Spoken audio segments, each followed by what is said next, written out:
Hey guys, Dave from Nerdarchy here, 4 Nerds by Nerds, hanging out with the Nerdarchy crew. I'm Ted. I'm Nate. We had a comment/request from a William Coletti. Actually, he had a couple requests, but we're going to break it down a little bit today. And one of the things he was saying is how when he starts his campaigns, they all kind of start off with the same tropes of meet in the tavern or the adventurers responding to a rumor or something that's posted. And he also says how their go-to is dungeon crawls, and he reads the novels, and there's always these great stories, but his campaigns never turn out that way. Right.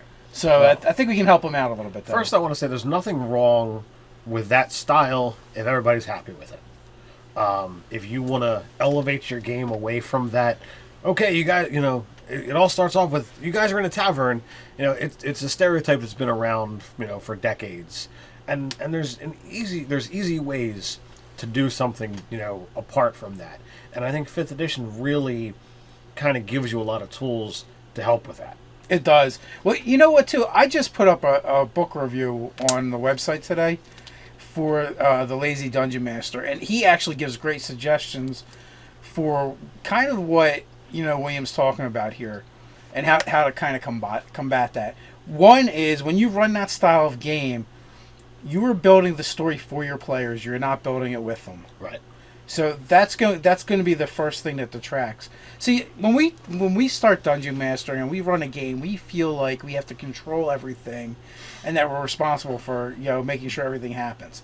Mm-hmm. And I've fallen into this trap many a times, but we're not. We're participants, right? I've been in that boots where I've just been kind of ham-handing some stuff. But I mean, my game that I ran on Saturday night, I clearly, I gave a couple things to work with, and I let you guys just run. And it was like an hour or two worth of you guys spooning me, whatever you felt like doing. So, in order to have that happen too, you need to give. What you really have to do is you have to come up like the beginning, right? Absolutely. And from the beginning, you have to offer some choices, mm-hmm. and then you have to be kind of prepared for them to do whatever the choices are that you put before them, and to think outside the box and take a different choice. Yeah, because that can very well happen as well. Now the problem with when you do that is, especially for a very linear style of play, which that's what he's kind of talking about. Uh-huh. Is I write the mission. It goes like this. They go through the dungeon, whatever the dungeon is. It starts here. It ends there. But when you start giving those choices, like they might not go to your dungeon. So here's the most important question that the DM can ask. All right, what are you doing? It gives that player or whoever you're talking to the DM's power, because they're gonna do whatever they want. 5th edition gives you you've got a background, so you've got some kind of history. Even if you didn't write some long story, you've got something that you were before, and now you're this now. And on top of that, it encourages you to say, look, you're not an adventurer all the time.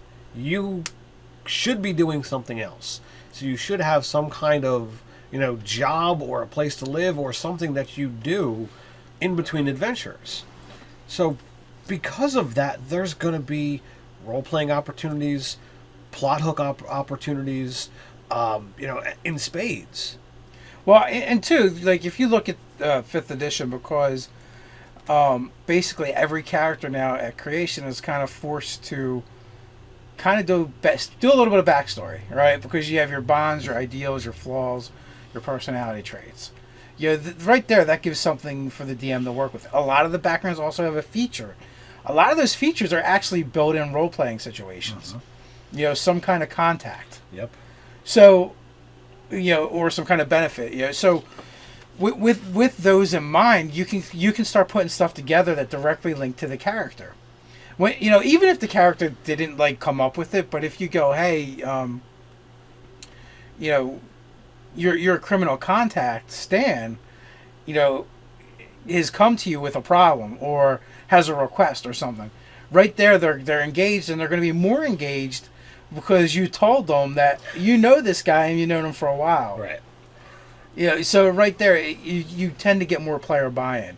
Now that's something that I've always done before they even started putting that in, but because whenever you can make it personal for the players, you're going to get better buy-in from them. Absolutely. And you don't have to guide them as much. Like they're gonna want to go, because this thing is about their character now, so they're gonna want to do that thing about their character. Mm-hmm. It kind of like puts the spotlight on them and kind of makes them more important to the story. For instance, like the game that I'm running, a good portion of the beginning was all about these cultists, and your character had a curse put on him, and it's a mystery that's up in the air as to whether this guy is part of that cult or not, but there's strong evidence to suggest that he is. And therefore, whenever things are happening around that cult, your characters are a little bit more, okay, well, I'm still on the lookout for this guy. Right. I want to undo this curse. So that's something that, has got a character's backstory linked to the overarching plot. And anytime you can do that kind of stuff, it's going to be to the full betterment of your game. And the more links, the better. Absolutely. And, something else just happened, too, because Ryan's character is involved with a thieves guild, the Silverhands. Mm-hmm. And a rival one, or the Silverhand, and a rival one just popped up, which is the Golden Hands. Right? So not only is it more personal because now it's a rival to this institution he belongs to, they've also kind of like one-upped them on their name. They got they got 2 hands instead of 1. The precious metals. It's gold instead of silver. Yeah, I kind of thought that was well done. So pregame, it's kind of, if you want to still run that dungeon mentality, more like the railroad rather than the sandbox, you got to have that linkage going on. Mm-hmm. Because if you don't have the linkage in a sandbox, everyone's just going to go play with whatever toys they want to play with, and screw your campaign. Like that's even with the linear campaign versus the sandbox, you still can personalize it. You can still get better player buy-in. Yes. Like, okay, for instance, right? One of the most important things that's going to happen when you start to play this game is getting your players together. Mm-hmm. Now, there are several ways to do it. You could actually say, you guys are together and know each other somehow. Figure it out and then let me know. Mm-hmm. You could take individual stories. You can link several characters together. All of these are viable options. And let's be fair. Like, the Dungeon Master doesn't have to do everything. You guys can help him out a little bit. And at least with starting the game. Me, I'm fine with whatever. I've been doing it for a while, and I feel like one of my strengths has always been getting the party together. The group dynamic for, as you would call it, the micro celebrity game, I think was really well done. You had, Ryan and his cadre that came through this, essentially magical portal or gateway, that was kind of the central focus of the first session. Then you had anyone that was scholarly that was linked to, my character as we're there investigating. Then you had people who were there as mercenaries to protect the area, and then you had the goblin characters that were in the party stumble upon what was going on. I like doing a lot of random circumstances that bring the party together because it's fun. When you have so many layers of, well, how the heck are all these characters in the same spot? I mean, I just feel that one was really well done. We have a huge group, and with all the dynamic layers, you manage to say, okay, let's funnel them all into this one exact spot at this moment in time. It's it comes down to finding a common. You only need one common denominator. Exactly. To make it happen. Now, the campaign I'm running with my my wife and kids. Mm-hmm. My wife is a sorceress. Mm-hmm. She took the sage background. She took the wizard's apprentice. Well, what does a sorcerer not really need to do? Be an apprentice. Be an apprentice and study magic. So she was going to be shipped back off to the Elven City and to her family because, basically she had a falling out with her mentor and, she really didn't need to be an apprentice because she knew magic. So I'm not going to study magic. Pretty much. So he's still responsible for her. So he hires a dragonborn warrior to escort her back home. Well, at the same time, they're leaving at first light. At the same time, I have my 10-year-old daughter playing a 16-year-old shifter, who is a bard, who has snuck out to spend the night at a fae party. Right. Because they like to listen to her perform. So she's hanging out with centaurs, dryads, pixies, and sprites, partying when she should be in bed. Nice. Well, on the way home from this, she's like, you're running late, and you're gonna if you get home and get caught, you're gonna be in a lot of trouble. Well, to make matters worse, she gets accosted by thugs on the road. She shifts, bites them one in the face, and then runs. And so she runs out of the woods back onto the road in front of the two companions that are traveling down the road, having trying to go down the road at the same time, screaming that these two guys are after her, and she's covered in blood. Of course, none of it's hers at this point. And I also, her background, she's a noble. So her parents have money as well. So she bolts past those two with the three men chasing her, and there's a confrontation. They stop them, and then I have an earthquake happen. A tremor. The ground opens up beneath them. All three end up falling through the hole into a lost crypt, and it gets sealed up behind them. So now they're just stuck together. So you've got all the dynamics of parties together that can't just go their separate ways, and all the build-up leads to essentially that's where the campaign really starts. Yes. So it's a lot of work if you're not used to doing that style, but with a little bit of preparation, a little bit of thinking, you can get a party where you need it to be without doing the trope of you're in a tavern. Right, and that's just what I did. I mean, I've done the you're in a tavern thing before too, and I've also done it as a lark where, like our Eberron game, I did it as a joke, but no one was pretty much no one was just hanging in a tavern to be in a tavern. Like they all had a reason to be there, right? Mm-hmm. And things just unfolded from that. It was mass chaos, and the tavern may or may not have been blown up. I don't know. I don't even remember. But there was definitely things from the Far Realm that ended up in the tavern. Oh my.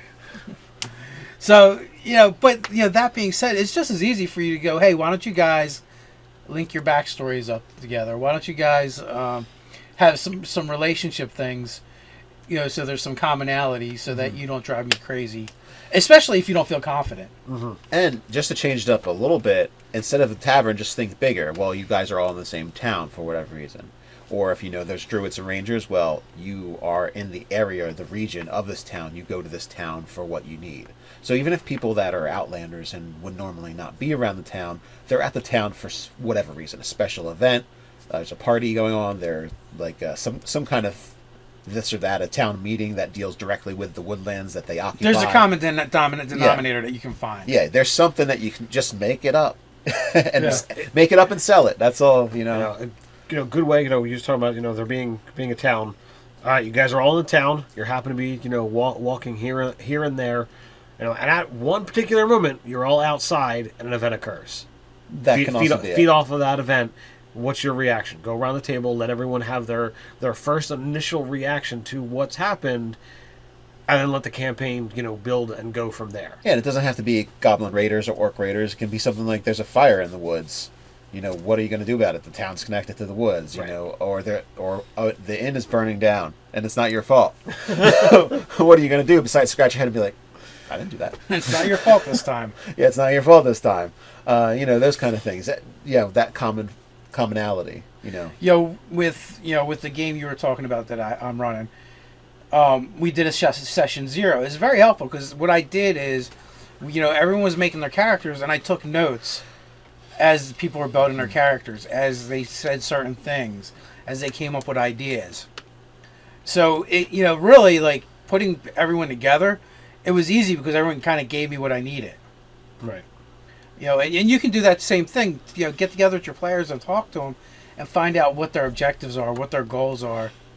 And you just take that information and start weaving it into your plot. Session 0 is really important. I did that with the newbie campaign, the new player campaign, and the only thing I had done for my campaign is I rolled up the villain from the DMG randomly. Nice. That's the only thing I had done for the campaign. I had nothing else. And until I had the backgrounds, I didn't even know where I was going to put them. Right. And I ended up making a place on the spot in our Griffingaff campaign world, whatever we're going to call it. And 300 miles, northeast of Griffingaff. Yeah, some amount of miles northeast of Griffingaff.